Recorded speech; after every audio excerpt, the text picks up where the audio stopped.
Here we go. Welcome to another episode of Command Control Power. Thanks everybody for being with us as we record our live stream. And I don't know, let's see here. Sorry. Rough start, Cherry. I'm sorry. Um, Woo! okay. Boop. We recently talked to Adam Engst of Tidbits Content Network about bootable backups, and we got into a conversation about backups more broadly. It was a great conversation. I also thanked Adam for an article he wrote recently about gear recommendations, which is, that topic that clients will often ask us about, like, what I need a hard drive. What kind of hard drive should I get? And that kind of thing. And so um, the topic I wanted to talk about, that first of all, that was a really useful article from Adam because it's not only got like a list of products, but actually a description that you can use. You're not just copying and pasting from Amazon. You're actually using content from the Tidbits Content Network that's written by Adam that we're, as members of the TCN, we can use. That is really helpful for, for these types of pages you can include on your website to link to affiliate programs. So this is a topic I wanted to talk about is the Amazon affiliate program and the kind of rules around that. And this is something that I got to understand through talking to Jerry on a recent I forget if it came up on the podcast or on a phone call, but I realized after talking to you, Jerry, that I I'm like, man, my Amazon thing, from the affiliate program came up and it's like zero again, I haven't earned Mhm. anything. I know I'm sending links out to clients to buy stuff with my link. Like, surely this must have added up to something by now. Like, what the heck's going on? And you said something kind of off the cuff that I just realized after our conversation is the whole problem, which is that you can't just send links by No. email. It has to be a web page that you send the client to, like your own web page, and then they click the link on there. And the reason that that's required, and you're learning this for the first time too, Sam, because Yeah, this just blew you my see my mind. Yeah. face. Yeah. So I guess what happens is when you just email somebody a link, they can't actually Amazon can't see where they came from. Essentially, there's no like referrer in that. Whereas if they click a link on your website is the referrer or referring link that Referrier, I think is the right word there, Jeff. yeah, it's a And rough they're the start here today. referee. Yeah, right. Yeah. Should we just start the whole show over? I feel like this is really rough today. Oh man. So Amazon sees like you came from this link and they say, okay, like that's that's a website that we have approved for this program. Like you can't just, and I don't know when that Ooh. started. I don't think it was like that from the beginning, because I've always done it this way. I've had some links on my website in maybe a newsletter I send out that's also on my website as a blog post or whatever. Um, and in the past I've done that, but more so it's like somebody needs a recommendation and I send them a link. Here you go. Here's a link to Amazon, which everybody loves, But then I realized at some point I was not getting credit for that. I also went through this thing like maybe 5 years ago where Amazon kicked me out of the program. And that happened to you too, Jerry, at one point, Several right? times, yeah. Okay. Okay. Wow. With You're cause, really though. persistent. Yeah. With cause. With prejudice. Yeah. So I got kicked out and I was like, please let me, I don't know. I had to plead my case and they were like, sorry. And then I asked again, and they let me back in. But it still was not clear to me like what the problem was. So one of the problems that they kicked me out for that I did understand was the fact that we would sometimes use our own links. So it's like, Yeah, you can't do that either. can't do that either. Like I'm ordering this hard drive for my client and Oh, it's yeah. like, it's on my website. I'm just going to click the thing and order it. But if it ships to my office and they figure it out, or it's paid for by my credit card or whatever the case is, because in some cases it's a different Amazon account, but I think they actually, still like pay attention to where it's shipping and credit card or whatever. They kicked me out for that. And I said, okay, thanks. I've learned my lesson. I didn't know that that was actually a problem. But then I realized I still wasn't making any money. And this is why, is because I only send out links by email and I almost never send people links to. So here's my solution. I have had a page on my website for the longest time that I use internally, like just a quick way to copy and paste a link to the hard drive I recommend or the monitor I recommend or whatever it is, and for Tim on my team to also refer to, so he doesn't have to like remember. He can just go to this website. So I used it internally, but I never published it because it was sort of not really meant to be client facing. I just didn't like a client could get to it, but I just didn't link to it from my website. But recently, when I read Adam's article, which has, again, these descriptions of products and reasons to recommend one over the other, that kind of thing, I thought I can really update this page on my site. I can enhance it with a little bit of, better photos and better layout and that kind of thing. And then I'll just publish it and see what happens. So also, besides just like seeing what happens, what I've gotten in the habit of doing is actually linking clients to my own website, to my page, and just saying, under the section for backup hard drives, click the one that says whatever, click the one on the right, that kind of thing. So that they're going to click through to my website first and then use the referring link, to get out to Amazon. So, okay. So yeah, as you saw with my face, Joe, I was kind of like, what? But so the idea being that if you have a specific product link, that product link, like let's say you recommend a lot of different things, they would all have to be hosted on your site and they would click through there. Or could you? Nope. That's No? wrong. Okay. So go ahead. I'm sorry, Joe. We disagree. Let's hear it. Let's hear your explanation. So all they need to do is they need to get to Amazon from your webpage. They need to land there. And if they go and they buy the Star Wars trilogy, you still get credit for any shopping that they do on the website. So if you're directing the client to buy a hard drive and then to buy a screen, you send them from your website, let's say, to the hard drive, and then, give them directions. This is the model number for the screen. You're going to get credit for the screen. So all they need to do is use it as the leverage point to get to Amazon. Okay. Because if you send it in an email, you're eventually going to get suspended. If you use your own Amazon affiliate codes, you're going to get suspended to buy products for yourself. I've been up and down this highway far too many times. Yeah. So, and I have a little bit more to add to this, but I appreciate that, Jerry. Well, no, my thing was I wasn't sure that was still the case. So I appreciate you clarifying that, because I always thought that was the case, but I don't know of late. But I think, Sam, you're asking more like if it's a one-off thing that this particular client needs to buy a new power supply for their Synology, let's say, or whatever. Yeah, like, very timely. You're not necessarily going to like find that product, make your little affiliate link and then put that on your website for this particular client to go to your website to click the link to the Synology thing. But to Jerry's point, like you could actually have them go to Amazon from your, like you could have some kind of generic, like, like link to Amazon from your website and just ask them to do that and then search for the part number, like to Jerry's point. Can you do, and this is just my own, lack of understanding on the Amazon side, but can you do something like where you set up on Amazon, not like a wish list, because that's more of a personal thing, but like recommendations or something like that, where people can go on your Amazon page or anything with that, where it's like not your store, but your links? That's a good question. I thought about that at the time too, and I just decided to do it myself, like on my own site, but that would make it much easier just to like, search for a product and click a button and it just adds to your, So their terms of service have gotten to use their program have gotten a lot more challenging. To your point, Sam, I believe you can make your own Amazon site that is a page from Amazon, but it's a lot more difficult. It's a lot more, it's a much easier approach, what Joe is suggesting, where you're writing something about a hard drive, you're creating an affiliate link with a button, and then people are going to that Amazon site from your webpage. The other problem is, and Joe is already aware of this, is you have to put a disclaimer on your website that you're going to get affiliate. Yeah, it makes sense.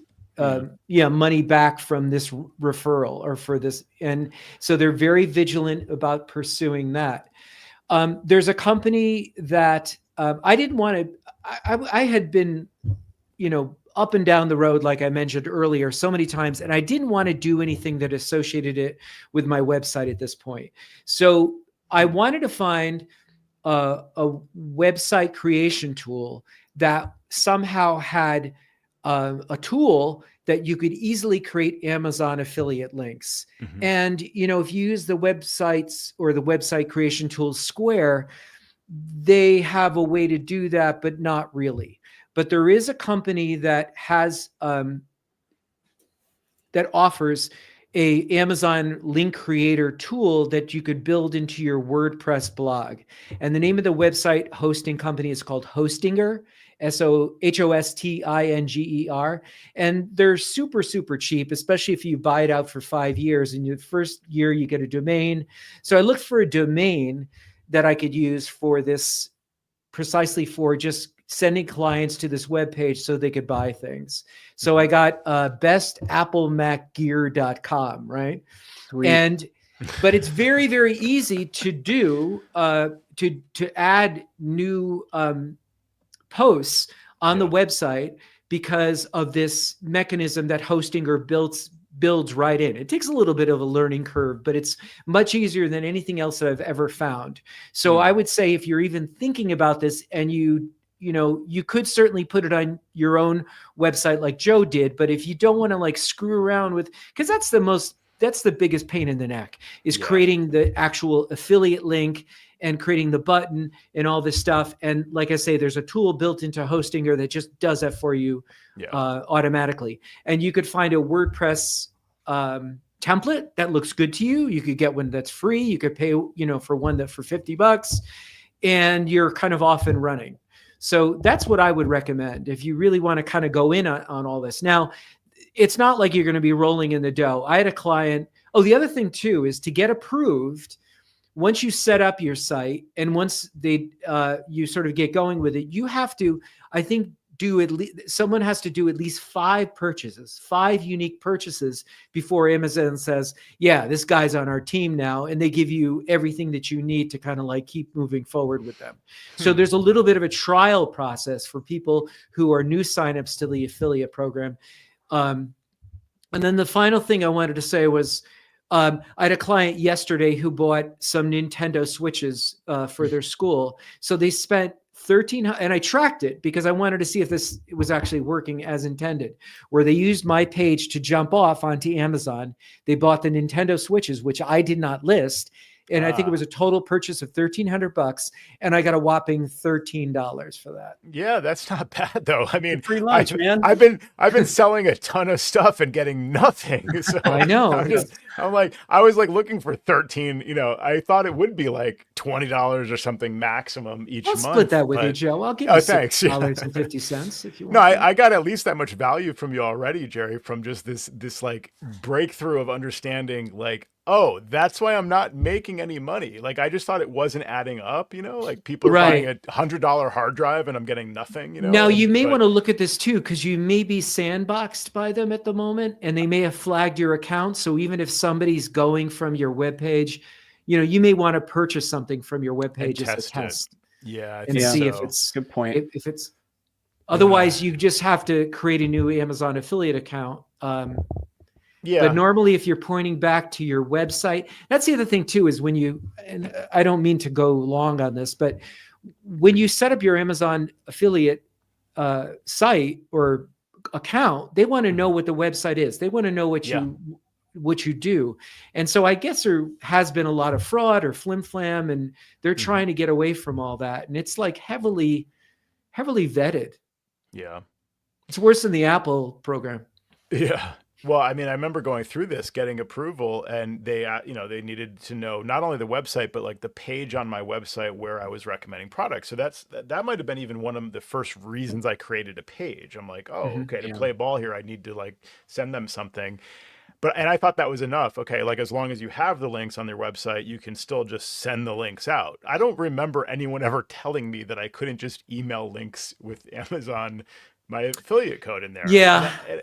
Like it just doesn't. And why can't I? I don't. They have a understand. multi-page terms of service that's like too long did not read kind of thing. And I never read it and I never knew. Yeah. Right. Same. Yep.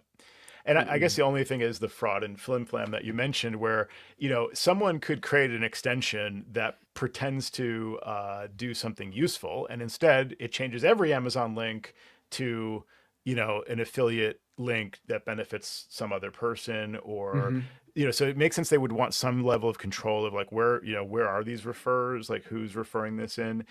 I can't think of a reason why they wouldn't just let you send emails though. Like if I want to I know. send an email newsletter, to like 1 million people someday and like sell a bunch of Amazon products, like why wouldn't Amazon want me to do Maybe that? they consider that some form of spamming, I guess, or something. I Yeah, mean, to it's the only discourage thing I can think of. I think it has to be public rather than private. So you Yes. could certainly put something on Instagram that would work to Okay. drive people to your website. The other reason for maybe not wanting to put it on your home website and maybe come up with a URL like bestapplemacgear.com is you might get, after a while, you might start to index with Google, and somebody might put in those search terms, land on your Right. website, look at a few things, keep on shopping on Amazon, and all Right. of a sudden, serendipitously, you're getting somebody buying, like I said, Star Wars memorabilia from Amazon, and you've got the commission. So how long does that last for? That cookie session will say for your affiliate link. Great question. Yeah. I think it was like 3 days or something when 3 days? like Okay. originally I remember reading something about that. That would be a good one to know for sure though. Because I was thinking like that was my hope during the holiday season was, if I could just like send a few send an email newsletter out with a link to whatever, like could be $100 hard drive, people are shopping every couple days on Amazon during that season, and so I'm thinking like, if I just get in there and I'm the referrer, and then like Jerry said, you get credit for the Star Wars memorabilia that they're selling, that they're buying for their kid or something, that could be pretty lucrative. So it's actually a pretty generous program if you can get so I'm going to start working on that a little bit more and see if this, I don't want to make it. Yeah, go ahead. I got an idea for you, Joe. So Yeah. just spend like a half a day and remote into each of your client computers and just go to your Amazon page once and then just close the window. And that is actually not a bad idea, other than it's a little shady, but it's like if they're not coming from some other affiliate anyway, what do they really care? Right, what does the client really care? So like, and I'm sure I could script that, Sam. Like this is interesting. Open-A Safari, then you put in your URL, like, put it through Adigy, and bingo. Yeah, totally. I'm gonna send a pop up like, please leave your Mac open and powered on during this time. Like that's when my script's gonna go out and open Amazon. Yeah, that's actually a really interesting idea. But if there's a slightly less shady way to do it, I don't know. Well, the other thing you could do too, if you do sign up for a Hostinger account, and they're really, really cheap, and I highly recommend them, even though I haven't been using them that long. And like I said, they give you you could search for a domain. So instead of bestapplemacgear.com, Joe, you could have the greatest applemacgear.com, and Sam could have the very best applemacgear.com. That's right. And then we'll have a contest to see who has the most money at the end of the year. Totally. I love that. We should actually, this would be a fun contest because I'm making effectively zero, like for the last year plus or whatever, without knowing it from Amazon. And before that, I was making something like again, like $15. But let's like, if we're all starting from more or less from scratch, like let's have a little friendly competition and see, share our numbers at the end of the year or something. Like, what did you make on Amazon income in 2025? And this goes for our listeners too. Get on the action out there, Sure. Yeah. I just tried to see if MrApple.com was available. That would be a good one. Oh man. Yeah, that's actually a great idea too. Cause like you might as well just, I'm going to still do it through my company as well, but I could add a second pay, a standalone, like whatever you call it, purpose built kind of site for that.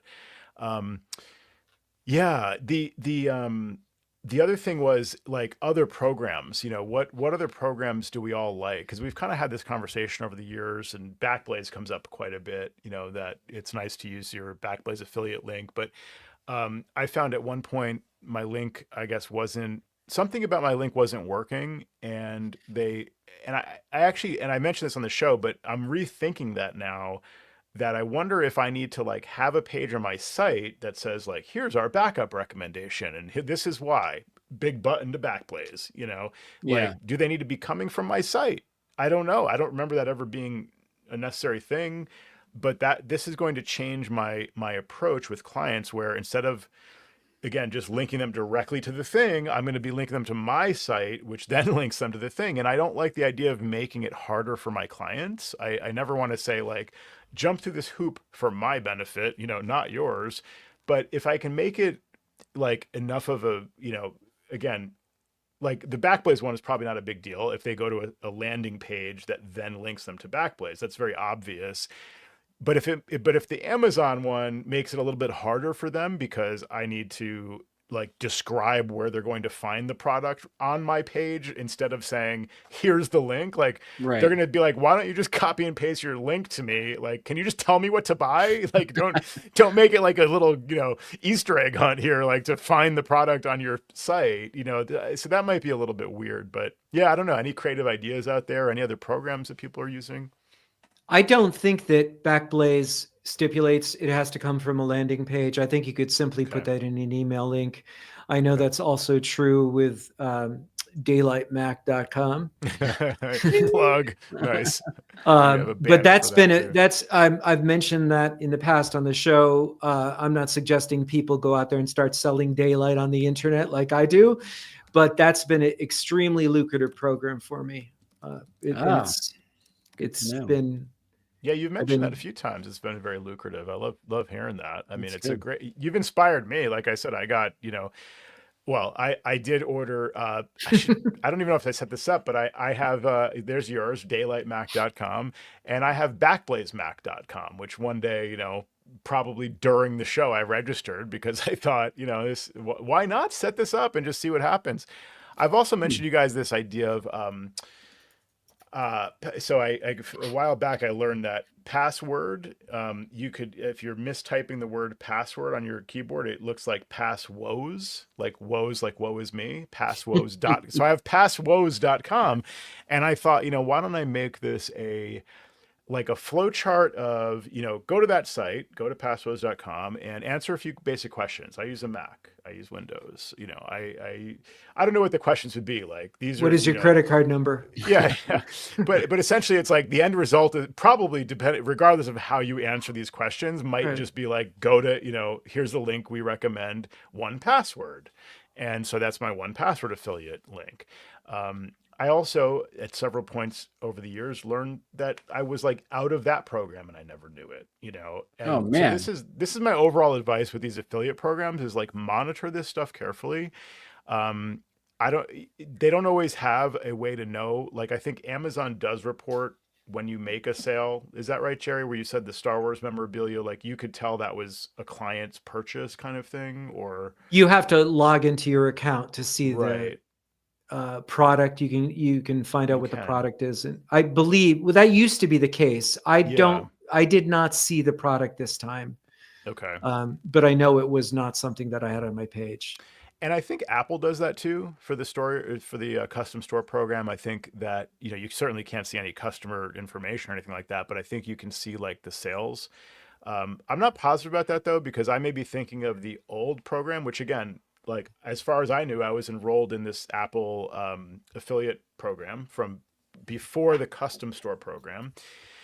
And it was using, was it Performance Horizon? I think Performance Horizon Group. Anyway, they would link to like the orders, the total amount, and so you could kind of see like, oh yeah, this, I guess that person, I guess their computer that I linked them to did get purchased, and I got credit for it.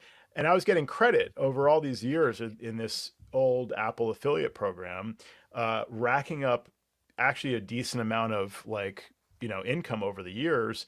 And it was just like accumulating in Performance Horizon Group. And I remember reaching out to someone at Apple, and I was informed that program had been discontinued like a long time ago, and I was not supposed to still be enrolled. And I, like basically, it's just like you shouldn't have been able to see all that money that you were never going to see. Like you shouldn't have been able to see that number because now. But I was just using it without even realizing it wasn't, I wasn't getting credit for it. So you've got to check this stuff if you can. I don't think Backblaze has that, but they will, like, you can check with them if you got credit for a certain person's account, I believe, like on a case by case basis, but there's no dashboard. So it's just tough to know, like, sometimes, Apple currently uses Partnerize for those like custom store purchases and stuff like that. That you can get some kind of detailed information and dashboard about and get payouts and stuff. But yeah, I don't think Backblaze has anything. Like I've said it in the past, usually just once a year, all of a sudden money appears in my account from Backblaze. Yeah. I'm like, oh, cool. I got money from them. Yeah, same. It helps. It's nice just to see that. I get it usually, I think, every month or so from them. It maybe depends on your settings or whatever, but it's just nice. I didn't even know you can go monthly. Yeah. Well, that might be because I selected PayPal. I don't know if they have other options, but yeah, I mean, it's nice to have something coming in, like just a little bit of a, slow drip of money coming in, because we do recommend this stuff constantly. And, if they want us to be their strong advocates, it makes sense to, like, reward us in some way. Although there's a lot of things I recommend that I don't get credit for. So it's, it's too bad. Like, I really wish that I was enrolled in some kind of Microsoft program, because they're probably getting the most money from all my clients on a monthly, or Adobe for that matter, How about Ubiquity? Yeah, that's a great point. Yeah. I'd be retired. Yeah, exactly. I know. Yeah. Oh, goodness. Yeah. Yeah. So speaking of Ubiquity, let us know, please. Yeah. If anyone, but maybe they don't want to tell us because it's too lucrative. Yeah. Like daylightmac.com.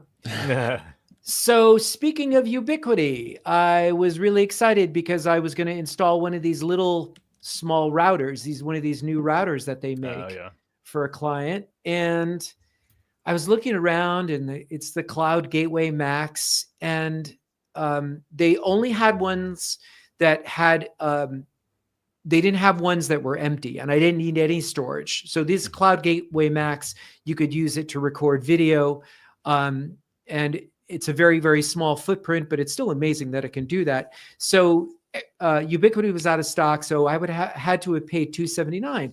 And then I'm looking very quickly on B&H, and there's one. It's got no storage on it. That's the way I want it configured. It's $199, which is what the Cloud Gateway Max costs without storage. And it's like, Gateway Max, $199. I buy it. It comes in, and it's not the right product.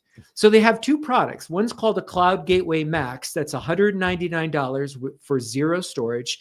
And then they have a Gateway Max that's $199 with zero storage. Oh, so, like and you can't, Microsoft. right. And you can't put storage into the Gateway Max. You can only buy the Cloud Gateway Max with storage. So it arrived, and I was trying to onboard it before I went to my client, and I realized that I needed a cloud key with it. So, oh man, luckily I had a cloud key, I think from you, Joe, that you just said, go ahead and take it. Yeah. And I was Did you go able to his office to get it. Yeah, I did. And I tripped over the old carrier mail server in the process. You plugged it back in though, right? That's still a load bearing cable there. Yeah. So, so I was like, oh gosh, but then I remembered I had this. So I lucked out, and I was able to use the cloud key, and it's still running, but like, what the heck, Ubiquity? I have to say, this is a great PSA for me, because I never realized that those were named like basically the same thing and so different, in ability. It's baffling. And like you said, like the fact that they're the same price, I mean, this makes no sense. So Cloud Gateway Max is a compact 2.5 gig cloud gateway with 30 plus Unify device, 300 plus client support, 1.5 gigabits IPS routing, selectable NVR storage. And like you said, there's a no storage option. And that's how I bought mine. I bought mine with no storage. You buy the sled separately if you need it, which I did, and you buy storage from Amazon or whoever. So I did that. It works great. So that was perfect for me. But then you've got the Gateway Max, which is a compact. Now this is where they slightly differ, I guess. Compact multi-WAN independent gateway with full 2.5 gig support for high performance networking at small to medium sites. But they do when it says full 2.5 gig support, sure, but then they specify up to 1.5 gigabits per second routing with IDS IPS, which is the same as the other one, right? So I guess, okay, this has multi-WAN. Multi-WAN. Like, That's I mean, that's what. that's the difference. Yeah. Yeah. Well, and you Weird, need a man. cloud key. You can't run Right. it without That's without a insane. controller. Yeah. All I think is that this cloud, the Gateway Max came before the Cloud Gateway Max. It was maybe an yeah. earlier product that they Right. might be phasing out at this point. Oh, maybe. I mean, it is kind of that new form factor, but yeah, you might be right that was like the precursor or something. Mhm.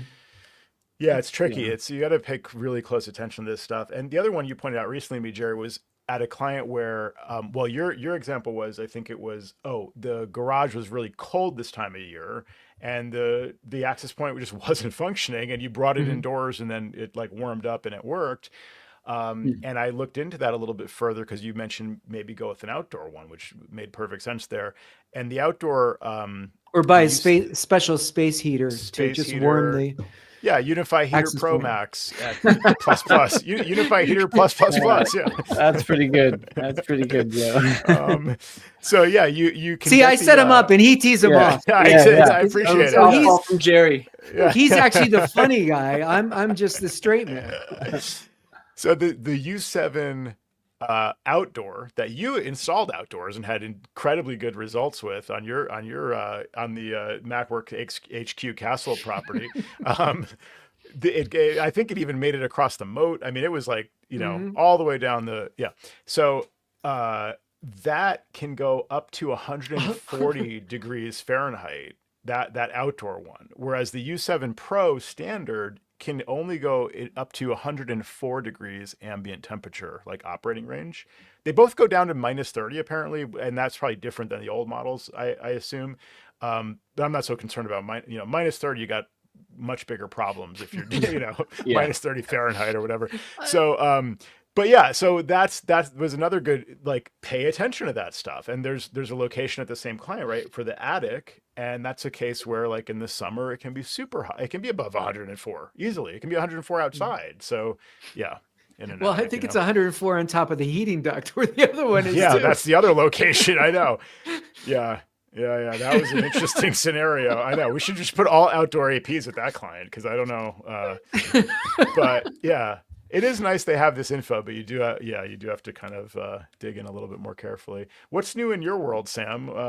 In the Unify world, or Sonic Wall, or Synology replacement power supplies? How's that all going?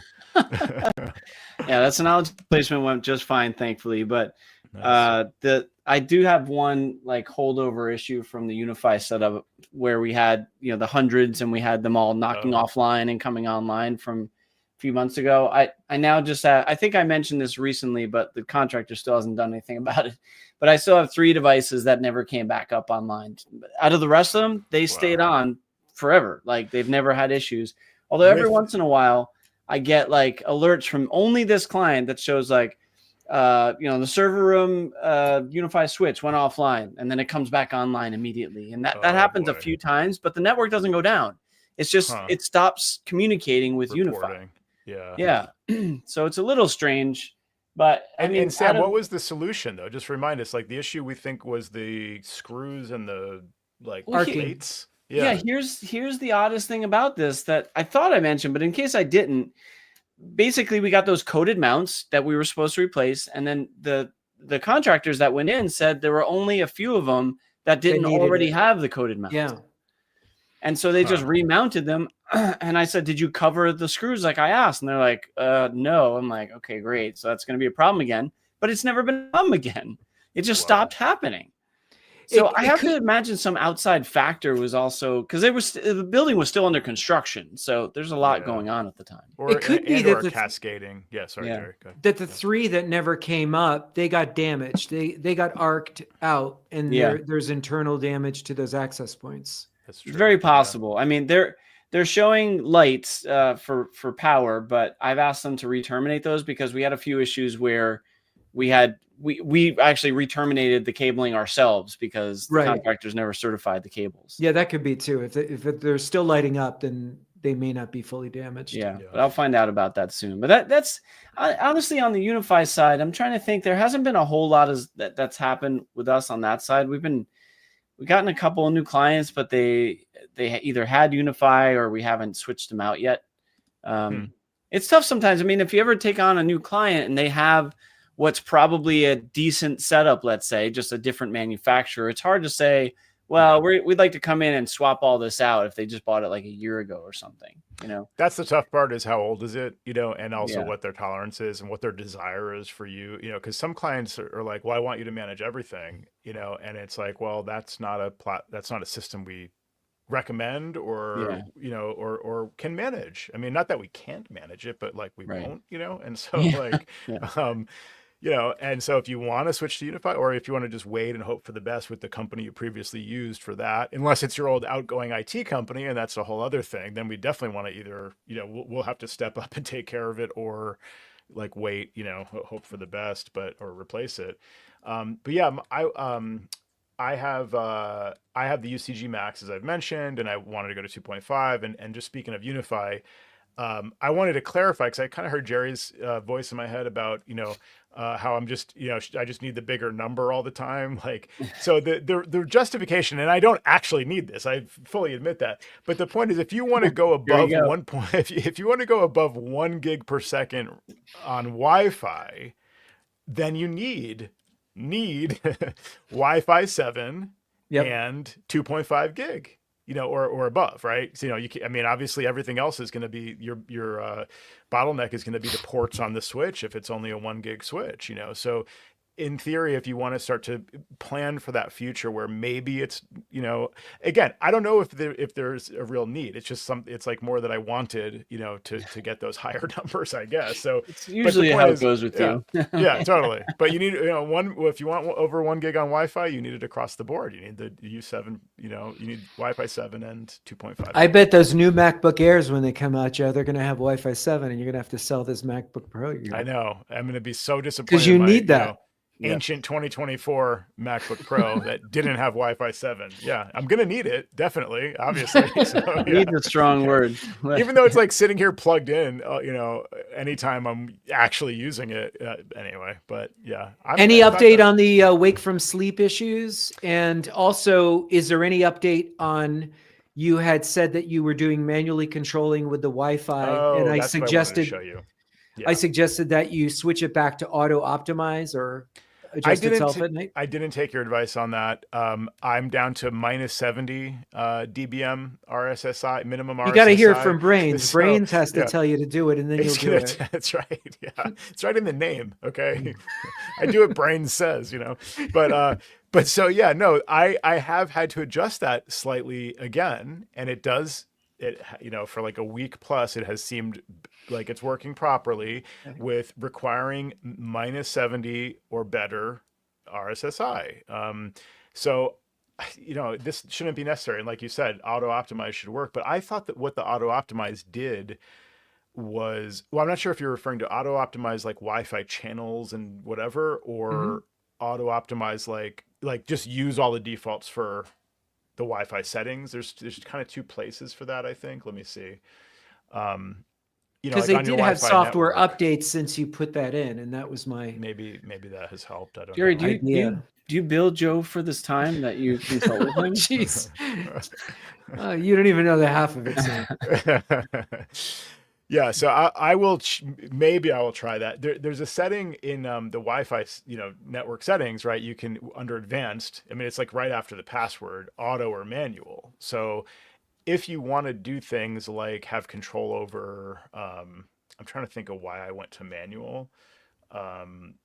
Well, anyway, because you needed that. Yeah, exactly. I needed to manually, you know, I want control, you know, whatever. I set it to manual, but there's an auto there. So that's like one option where, you know, like Unify probably recommends that you just like, let us handle it kind of thing, which may not be bad advice. And then there's the other option in, is it in the AP settings to auto optimize, or that might be also in the Wi-Fi settings, but where they change channels, but that won't affect me because I've only got the one AP. So it's not like, I mean, I guess it would avoid a neighbor overlap. Yeah. So maybe that helps. Yeah.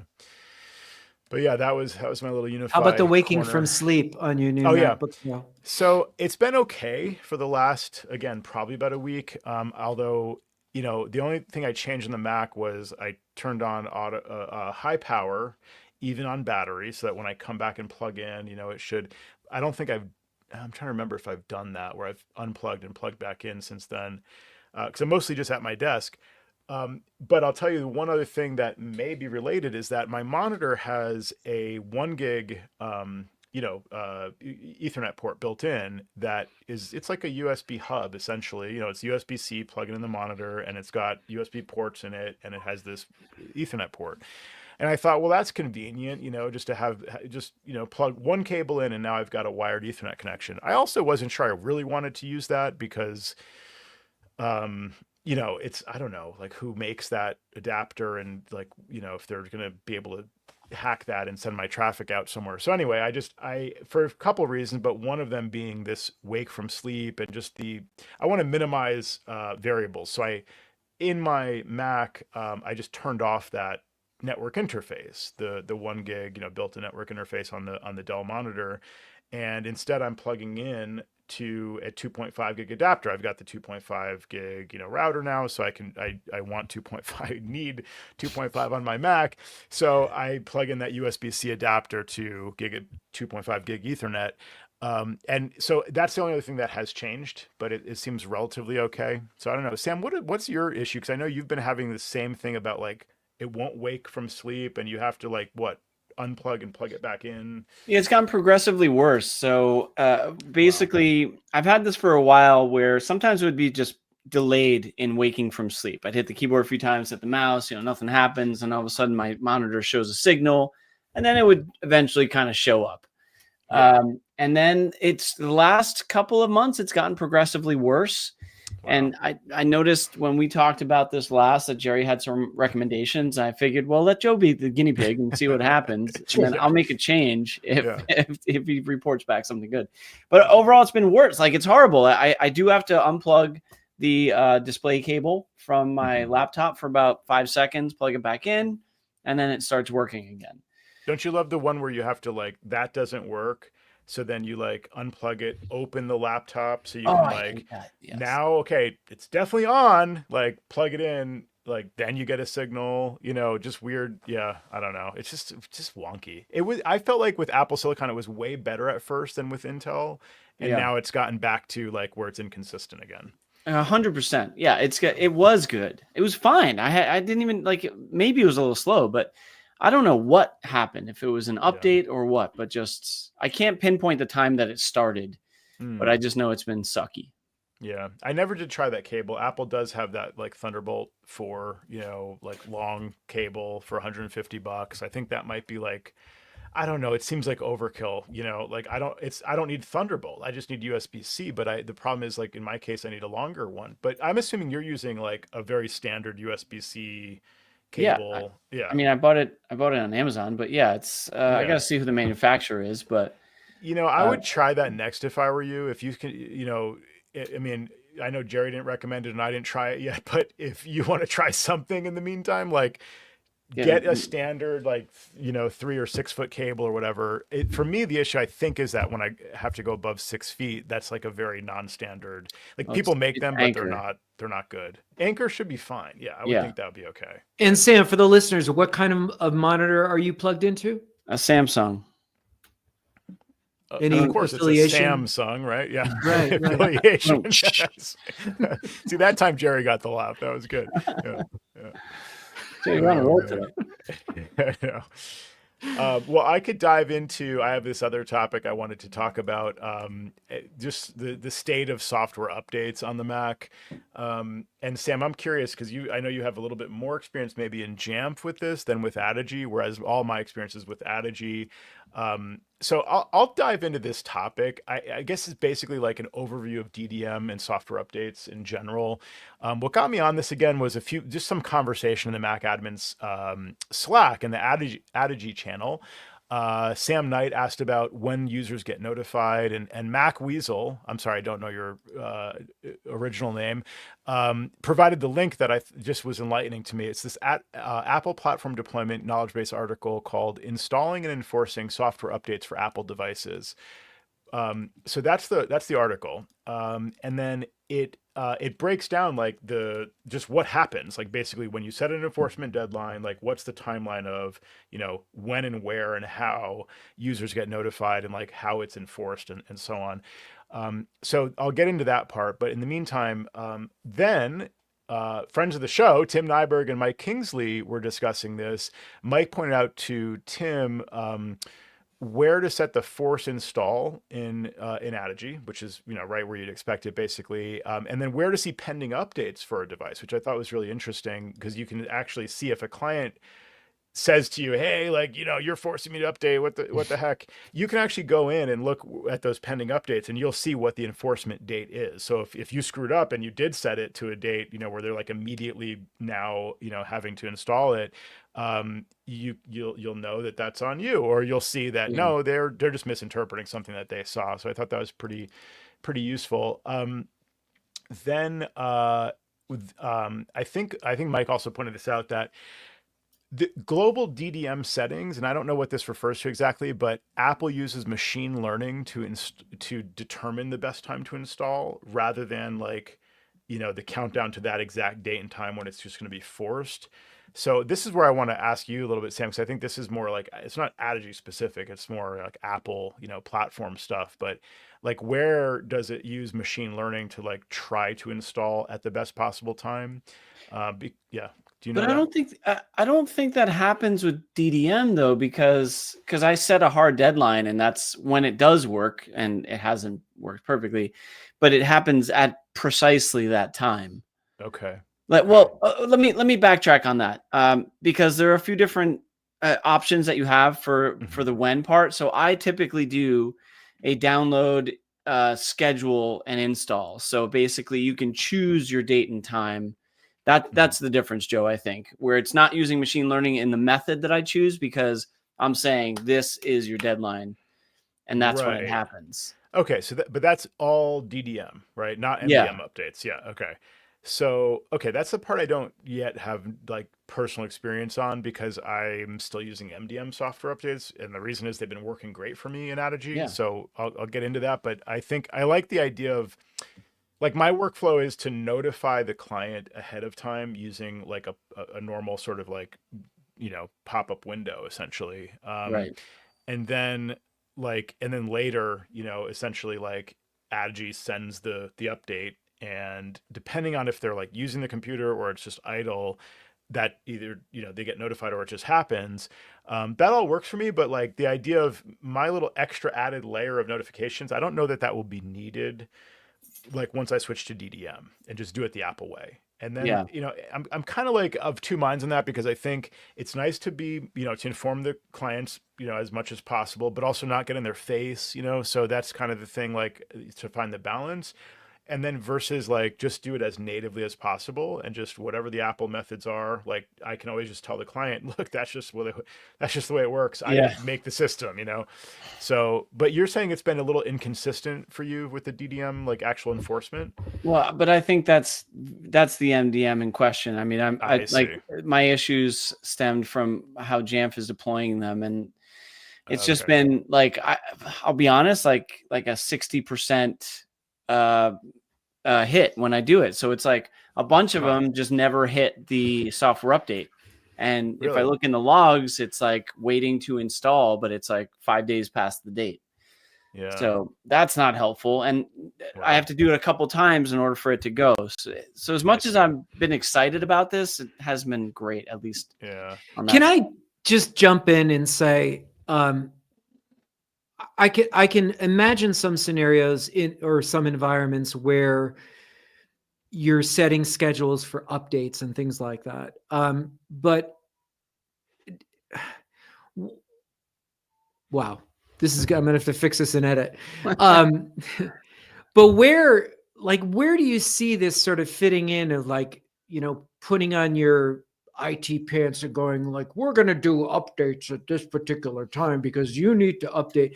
I mean, I could see maybe in a school setting or a government setting, or maybe everybody, but for me.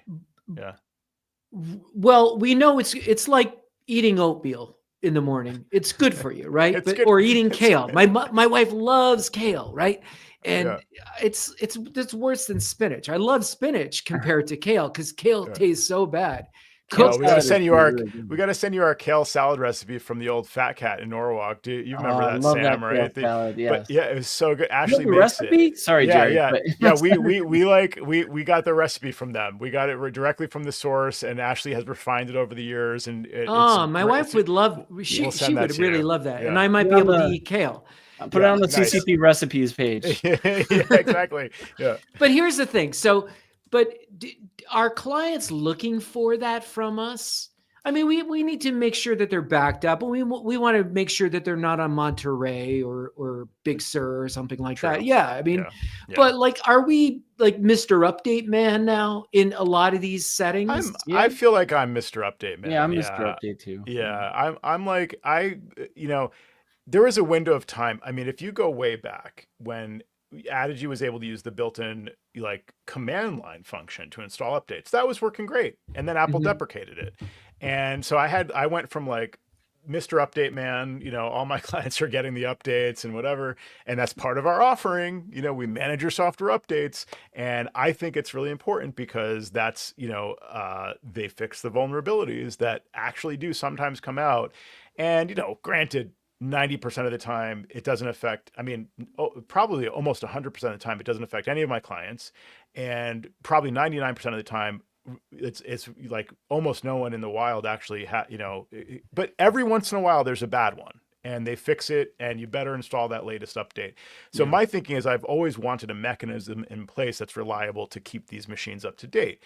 Most of the time it's not a big deal, and you're having some buggy results here, just let's update, you'll be fine. Okay, great. But I do think that it's important to have that in place.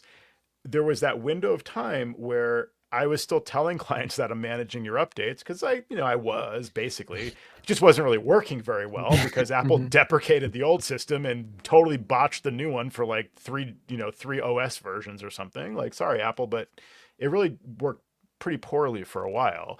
MDM worked poorly for a while there, and Adigy created the MDM watchdog to like fix that. It was like a little band-aid that actually solved that whole issue. And once they had MDM watchdog, the updates actually were reliable. And ever since then, like I don't have any MDM problems that I know of anymore. And the MDM updates work very reliably, which is why I don't necessarily need to, to dig into DDM, but I want to be ready for it because it seems like that's the direction we're headed. So Jerry, sorry, that was a long answer. With DDM in Adigy, would they be getting a message from SciMac that they're going to get this update, or it just No, it's just leveraging. So with both MDM updates and DDM updates, Adigy is leveraging Apple's features to use MDM in both cases, even though they call it DDM. Apple calls it DDM. That's kind of a new paradigm, but it's still MDM. Using sending the built-in Apple commands and using that protocol to like enforce a software update.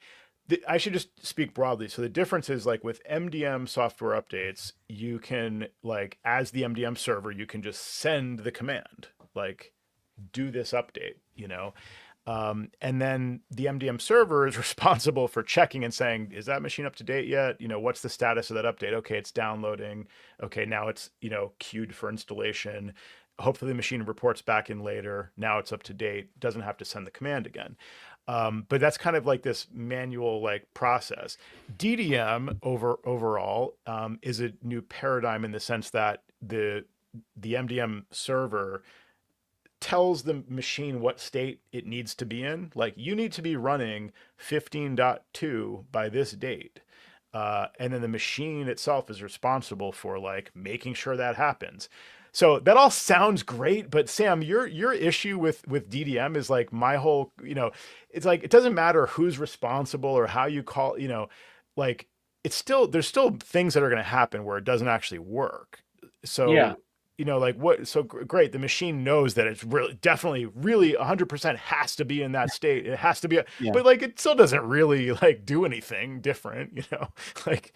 I think it's more about like autonomously update or autonomously reporting and releasing the load on the MDM server. That's part of it too. It seems more efficient. Yeah. But yeah, it hasn't been perfect.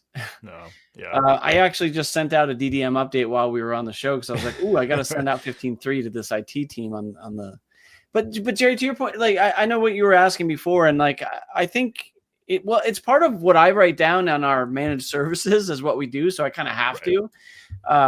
But I do like try and if I have any bigger clients, I try and test it out with a small group each time, and then they tell me, "Hey, it's good," and then we move on. And why do you think with these machines that you mentioned using Jamf, you could have been using Adigy and it, may or may not have worked? Why do you think it wasn't working? DDM. I've been back and forth on them with this, so no definitive answer as of now. But once I have one, and this has been a lot of communication, I will be happy to report back on the show.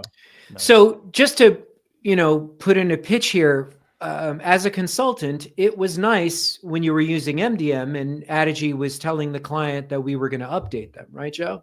That was before that. So before MDM with this is like the software update command line, command. Right. That was like where they had more control. Like you could pop up a window and send a command, and like you could do whatever you wanted. With MDM, you're just like, it's just a command that Apple invented, and so you send that command and the machine pops up a little notification in the notification center that is Apple text, Apple logo, like not Apple logo, but it's the the gear icon that Apple, so you can't customize that is my point. So I've added a layer to that, which is, so what do you do? You asked about like, what do you do? Schedule it weekly or whatever. So yeah, I schedule it weekly to happen on Tuesday night and Wednesday night so that they have a little window of time. Every machine in my fleet, pretty much, it could depend on the client, but for the most part, so I use a flex policy to capture in Adigy all the Macs that are running, 15 dot whatever. And so like that's my Sequoia updates policy. And then in that Sequoia updates policy, I use the MDM system updates, feature there to schedule the update to the latest version that I specify. You can also say just update it to the maximum all the time, but I like to, like Sam was saying, check it out first before I kind of like approve it for my my fleet. And so then I update it to say, okay, I'm ready to do 15.3 or whatever. And then, starting like on the coming Tuesday or Wednesday, whatever the case may be, during this window of time, any machine in the Sequoia updates policy that's not already running 15.3 is going to, Adigy is going to push out that update via MDM, and it's going to use the built-in mechanisms to install it. Again, the only notification to the client is a little pop-up in the notification center, and they can simply, they can click restart, I think, or they can dismiss that. If the beauty of this system, though, is that if the machine is not in use at the time, it's generally just going to update, which is great. Even in the case of a laptop that is closed, I think as long as it has like 50% battery, maybe something like that, it will also update, which is kind of amazing. I think there are other exceptions to that, but for the most part, like these updates work really well, because it's using Apple's built-in system. But again, I wanted more notifications. So what I did was I added in a, it's kind of a complicated system, but it uses a monitoring item in Adigy and a remediation and some custom facts. So the custom fact will be like, this machine needs an update. And another custom fact will be like, this machine needs an update and the user is active. And both of those detect, the second one detects that it's, let's call it this. The machine needs an update, the user is active, and it's within this window of time, essentially. So this is already like super complicated, but basically like this. Oh, kind of cool. This custom fact, these get run like every 5 minutes, by Adigy, they get updated. So essentially like at any given time, if a machine is in this state of it needs an update, the user is active, and it's during the window of like 4 p.m. to 7 p.m. or something like that, it's going to pop up the notification on screen that says, are you ready to update? Like your Mac will update automatically, tonight, whatever. Please keep it plugged into power. I forget exactly, but you can then handle different other conditions. Like if it's not plugged into power, you might say you might pop up a message that says like, you have to plug into power for this update. Or if it doesn't have enough space, you can also detect that and say, hey, you don't have enough space to update. So like free up space or get in touch with us, right? If you need help. So that's my little extra layer to it. That thing about popping up a window when the user is active, that's not easy to do. Most of the time, like you can send a maintenance item like that just runs at a specific time. Like, okay, it's 4 p.m. Let's display a dialog box, but the user's not there because they just took a bathroom break, and so they don't actually see it or whatever. So and then it's not going to display later when they come back to their desk and turn on their Mac. So my thing will actually wait until they like turn on their Mac and it, now they're logged into their user session and the pop-up comes up like pretty quickly thereafter. So I just find it's helpful to add that extra layer of notifications on top of Apple's system, which again doesn't have that kind of system. But I'd like to simplify it if I can, and if DDM is going to be going to help me do that. So that's what I've been researching here. I mean, you've been digging in with this, and I'm always impressed with your building out of your custom solutions there. No joking. I'm being serious. Yeah, it's been interesting to learn about how to do that, because it's not the easiest thing. Maybe we'll cover that in a future episode. Yeah, we should report back on this and see what each other found with this DDM component and some of your customizations too. Yeah, on a later show for sure. Maybe this is a good time to mention. I'm sorry, Joe. No. Go ahead. Maybe this is a good time to mention the product Electrona Patch, which you can integrate with Jamf or Adigy, which does tell the user that you're going to do updates for them, or they can defer the updates if they want. So as the fact that this has been taken away from us some time ago, as Joe mentioned, we want to kind of stay present on the client's mind. So this is not an opportunity, but certainly using the product Electrona Patch, I use it. Wouldn't think of not using it now going forward in what I do in managing clients. So yeah, for sure. Yeah, if you haven't looked at that, that's a great little product that you could try. I actually just got the prompt in Chrome while we were on the show, and it prompted me, and I said later, and it was perfect, because I could just dismiss it pretty quickly, but it was a pretty good call out to Patch right there. So yeah, nice. Yeah, and everybody out there listening, check out our episode there where we focused on Electrona Patch, and there's ways to do it in Adigy as well that I'll probably talk about in a future episode. Also about auto updating. If it detects that you have Zoom, update Zoom, and it's a flex policy that can do that essentially. And it's a little tricky though. You just feel like this stuff should really be like easier to manage. Like I wish every vendor would just kind of standardize, on a system. Like Chrome lets you manage this using a configuration profile, and others just have to be manually done and whatever. So yeah, it's an interesting topic for those software updates versus the Mac OS updates as well. We'll get into more of this at some point in the future. I'll say that I did a quick review in preparation for this and found that I'm at about 75% of my fleet staying up to date without having to like do anything really. Just the MDM system updates just work. Some of them, of course, to get it above that number, 75%, you do need to sometimes reboot a machine or whatever the case may be. But yeah, that has to. Guys are distracting me with your side text messages. But yeah, 75%, updates is not terrible. I'm curious if you maybe, Sam, if you have a number. Maybe I won't put you on the spot right now because you're struggling with that a little bit. But maybe in a future one, when you get those bugs worked out. You mean in terms of like what I find acceptable to be updated? Yeah, or just like where, like how many update without having to like do anything, without having to get involved. I mean, the number's been a little bit, as of right now, it's a little up and down. I mean, I'm trying to get to within a couple of weeks to 100%, just like doing them in stages. But yeah, once I have a better answer on this whole DDM piece that hasn't been perfect, then I can comment on it further. Nice. We'll focus on that in a future episode as well. But yeah, that's a quick little overview of like my understanding of MDM and DDM, and we can dig into the specifics about when the users are notified and how and all that stuff in a future episode. And just a quick comment on that, Joe. You do need to be at Sonoma or higher to use DDM. So good point. Excellent point. Yep. And then it changes in Sequoia as well. There's like a second, layer to like which features of DDM you can use, I believe. So Yeah. it's interesting how recent a lot of this stuff is, given how important it is. But Apple's Right. just been tweaking it. Thanks, everybody, for listening to another episode of Command Control Power. We really appreciate you listening, and we'd love your support at commandcontrolpower.com. Click on support to become a patron, and you get lots more great content there. So we really appreciate everybody out there listening and supporting Command Control Power.